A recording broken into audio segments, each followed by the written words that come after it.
So we're going to go through the barbell hip thrust. There's a few different variations and setups, so I'm going to show you some different options here.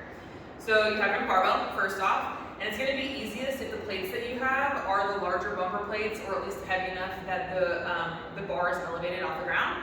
If you have really small plates, you might have to actively just pick it up and put it on your waist if it's light enough that you can do that.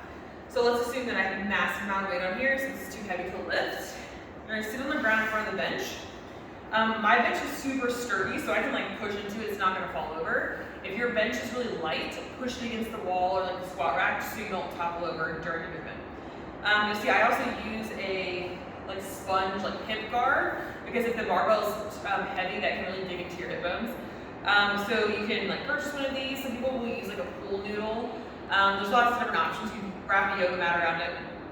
But anyway, you want to have something that's going to support the weight on your hips, okay? When it's on your hips, you're going to want to go right across this area here. So we're not all the way up on your belly, but not so low that it's on your pubic bone. It should be right across the crease of your hips. So as we sit up, I'll get different angles as I start going through. What you're going to get, if you have a pad on there, you're going to roll it up onto your hips. You see it's right in my hip crease. Again, depending on your size and barbell size, you might have to actively get your legs up here. I've kind of got some long legs. And then from here, so come around to this angle here to the side. So I have it on my body, it's still on the ground. To get up, you can simply have your hands here and push up if you're able to get there. You might have your hands on the bar. I tend to have my elbows supported on the bench to help me get some torque to get up in the bar. Now this is the starting position. I want your hands on the bar the whole time just to control wobble.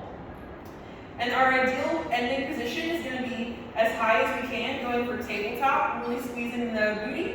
Okay, notice that I'm not arching my back here. If your back starts to tweak out a little bit, notice and see if you can give yourself a little bit of a butt tuck almost to get that tabletop position.